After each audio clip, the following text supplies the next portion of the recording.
بسم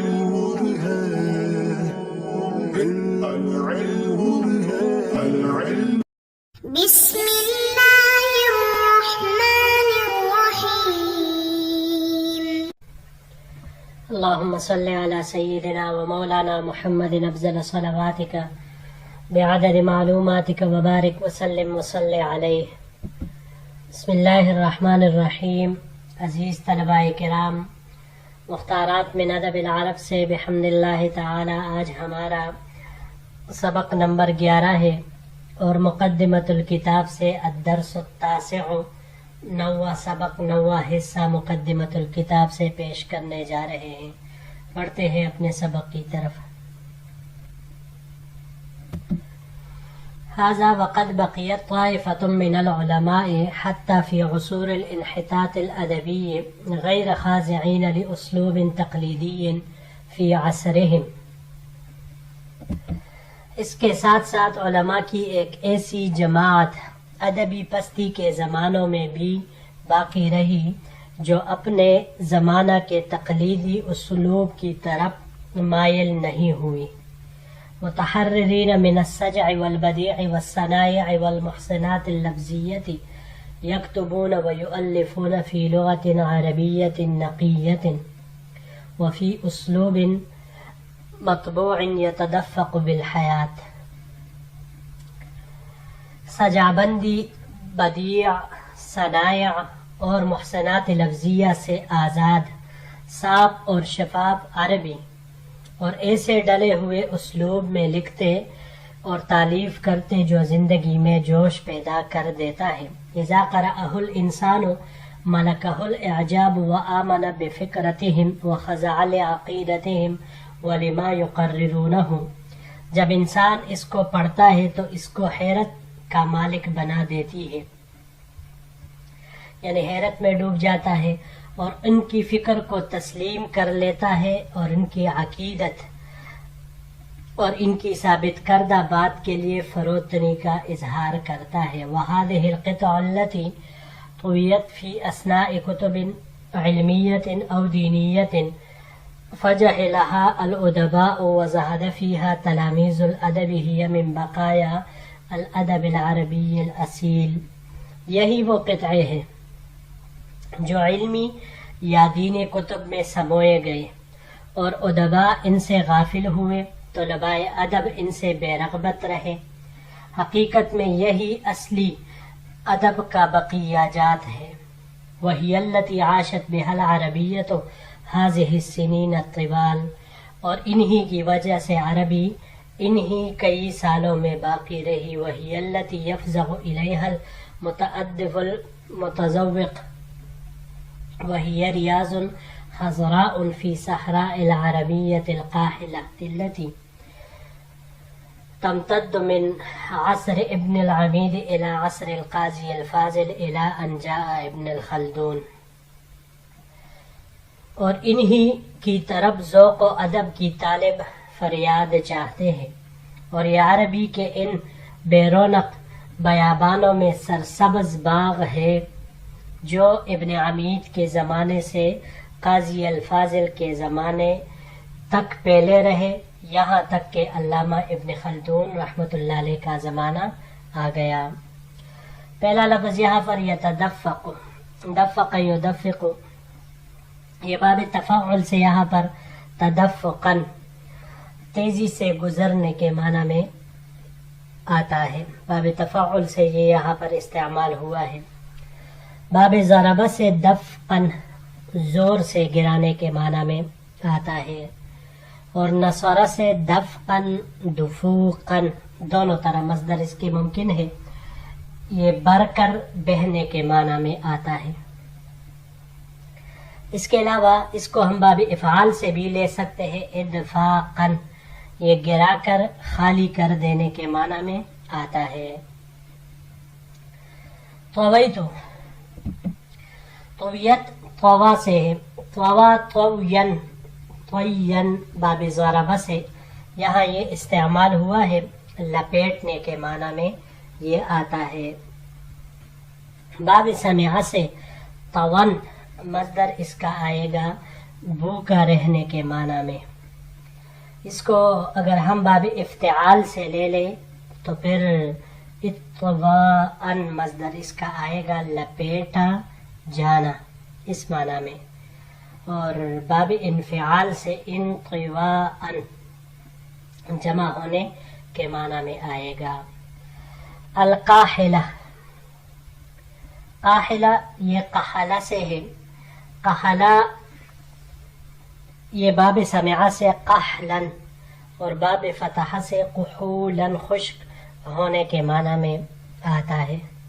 اس کو اگر باب افعال پر لے جائے اقحالاً تو خشک کرنے کے معنی میں آئے گا.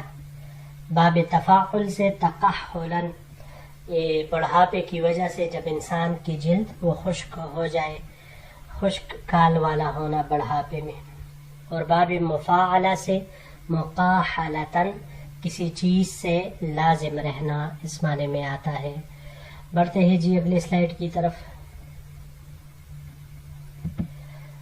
انما كتب هؤلاء العلماء غير معتقدين انهم يكتبون للادب ولا زاعمين انهم في مكانة عالية من الانشاء. بلا شبہ ان علماء نے جو کچھ بھی لکھا اس اعتقاد سے نہیں لکھا کہ وہ ادب کے لیے لکھ رہے ہیں، اور نہیں اس گمان سے کہ وہ انشاء پردازی کے کسی اونچے اور اعلیٰ مقام پر ہے. هو الذي يسعد العربية ويشرفها أكثر مما يسعدها ويشرفها كتابات الأدباء ورسائلهم وموضوعاتهم الأدبية. اور یہی چیز عربی کو زیادہ درست اور سیدھا کرتی ہے بنسبت اس درستگی اور سدائی کے جس کو ادیبوں نے اپنے مضامین، رسائل اور ادبی موضوعات میں کیا ہے. وأخاف لو أنهم قصدوا الأدب وتكلفوا الإنشاء لفسدت كتابتهم وفقدت ذلك الرونق وتلك العذوبة التي تمتاز بها كتابتهم وخسرنا هذه القطع الجميلة المليئة بالحياة. اور مجھے تو ڈر ہے کہ اگر یہ لوگ بھی ادب کا قصد کرتے اور انشاء پردازی کا تکلف کرتے تو ان کی تحریر خراب ہو جاتی اور وہ رونق اور وہ چاشنی اس سے ختم ہو جاتی جس کی بنا پر ان کی تحریریں ممتاز ہوئی، اور ہم ان خوبصورت زندگی سے بھرپور شہپاروں سے، ادبی شہپاروں سے محروم ہو جاتے. فقد التصقت بالادب شروط وصفات وتقاليد هي المفسدة له الطامسة لنوره، فلا بد فيه من السجع والصناعة ولا بد فيه من البديع والمحسنات اللفظية ولا بد من تقليد من يعد في الطبقة الأولى من الأدباء. ادب کے ساتھ ایسی شرطیں، صفات اور رسوم یہ چپکا دیے گئے جو اس کو خراب کرنے والے ہیں، اس کے نور کو بجھانے والے ہیں. چنانچہ اس میں سجع اور صناعت ناگزیر ہے، بداعت اور محسنات لفظیہ وہ ضروری ہے، اور جن ادباء کو طبقہ اولا میں شمار کیا گیا ہے ان کی تقلید وہ لازم ہے. اما الكتابات العلمیة التاریخیة او الدینیة فليست فيها هذه الالتزامات وهذه الشروط القاسية فتأتي ابلغ واجمل. رہی بات ان علمی، تاریخی یا دینی مضامین کی، چونکہ ان میں یہ التزامات اور اندھی شرائط نہیں تھی لہذا وہ انتہائی بلیغ اور خوبصورت طریقے پر نمودار ہوئے ہیں. التصقت یہ پہلا لفظ ہے لصقہ، باب سمعہ سے لصقاً لصوقاً چپکنے کے معنی میں یہ آتا ہے. باب افعال سے اگر اس کو ہم لے لیں الصاقاً تو یہ چپکانے کے معنی میں آئے گا. باب افتعال سے یہاں یہ استعمال ہوا ہے التصاقاً، یہ بھی چپکنے کے معنی میں. اور باب مفاعلہ سے ملاصقتاً چپکانا. الطامسہ اس کی جمع طامسات یا طوامس آتی ہے. باب ضربہ سے طمسن طموسن بے نور ہونے کے معنی میں آتا ہے.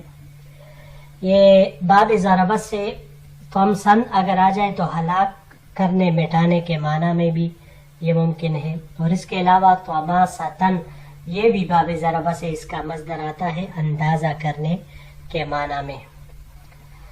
یہ باب انفعال سے انطماسن اور تفاعل سے تطمسن یہ دونوں مٹنے بے نور ہونے کے معنی میں آتا ہے. بڑھتے ہیں جی اگلے سلائیڈ کی طرف.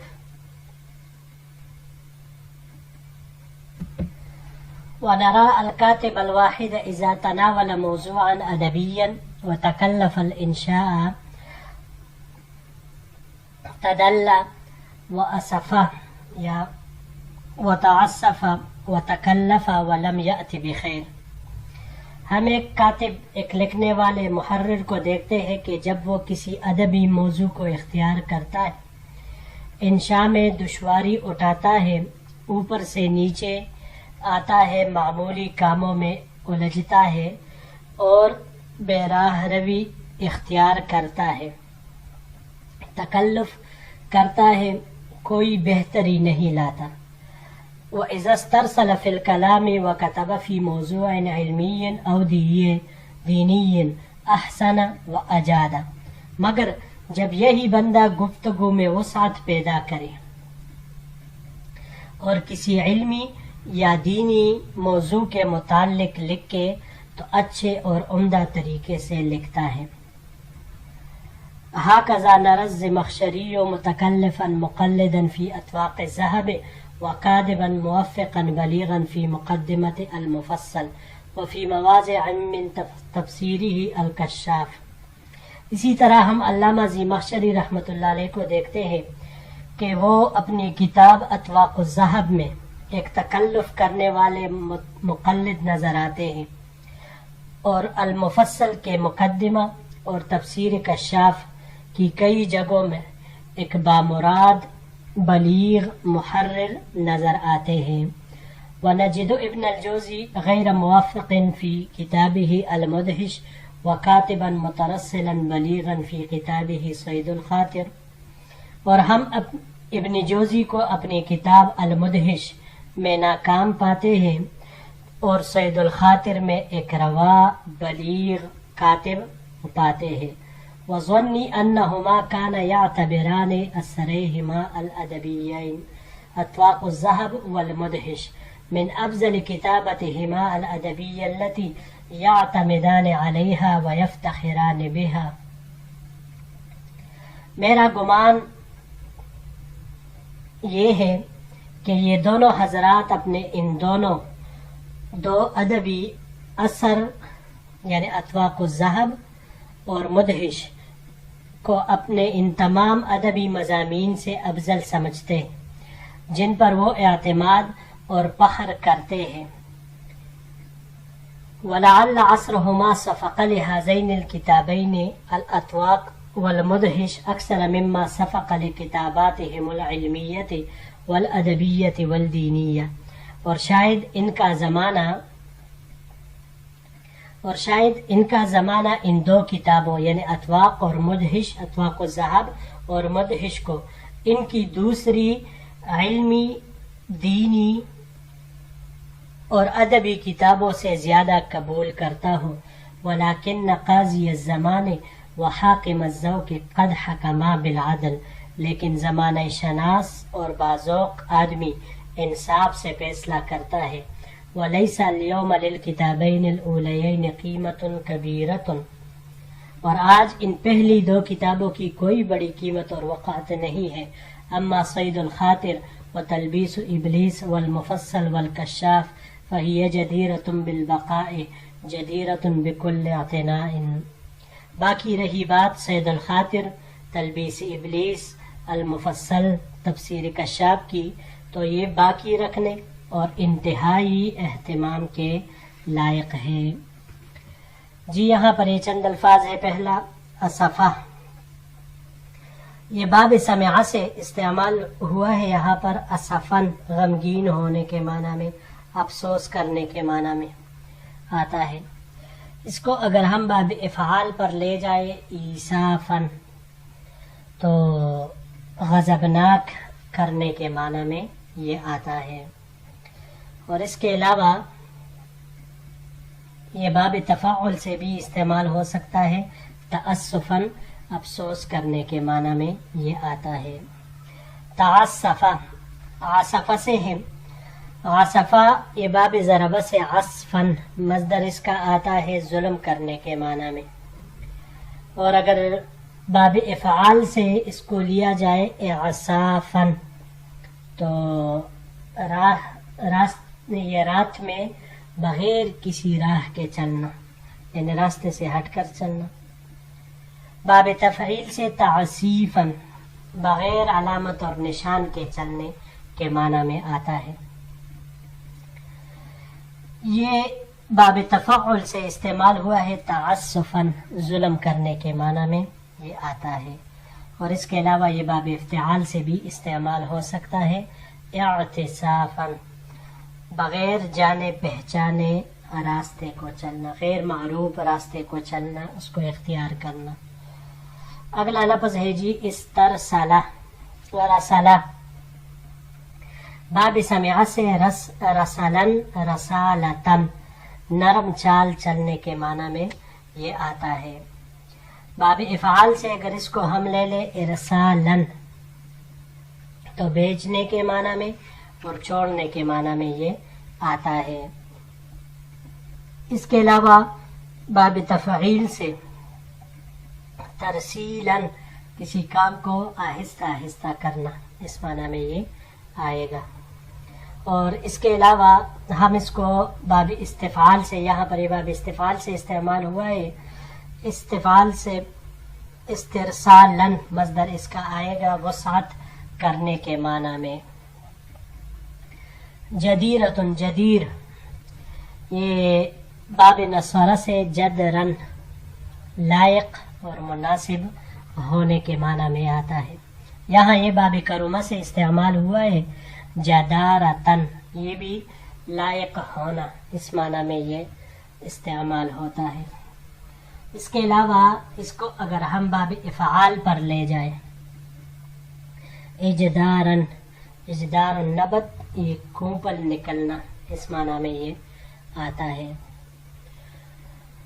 اور اگر اس کو ہم باب تفعیل پر لے جائے تجدیرن یا باب افتعال اجتدارن، اجتدار الحائط تجدیر الحائط دیوار بنانے کے معنی میں یہ استعمال ہوگا. آخری لفظ ہے جی اعتناء. اعتناء انعنا یہ باب ضربہ سے مصدر اس کا عنین آتا ہے، نازل ہونے کے معنی میں اگر یہ مصدر ہو. لیکن اس کے مصدر اگر عنین ہو تو پھر عنین اور عنایتن یہ حفاظت کرنے کے معنی میں یہ آئے گا. باب سمعہ سے عنن، عنن اور عناءن دونوں طرح کے. عنن ہو تو مفید ہونا، عناءن ہو تو تکنے کے معنی میں پھر یہ آئے گا. اس کے علاوہ باب افعال سے اگر اس کو ہم لے لیں اعناءن تو تکلیف پہنچانے کے معنی میں آئے گا، اور یہی معنی باب تفعیل سے تعنیتن کا بھی آئے گا. باب مفاعلہ ایک رہتا ہے تو اس سے معاناتن مشقت برداشت کرنے کے معنی میں یہ آتا ہے. جی عزیز طلباء کرام، بحمد اللہ تعالی ہمارا یہ سبق بھی اپنے اختتام کو پہنچا. انشاءاللہ العزیز زندگی رہی تو اگلے درس کے ساتھ پھر آپ کی خدمت میں حاضر ہوں گے. السلام علیکم ورحمۃ اللہ وبرکاتہ.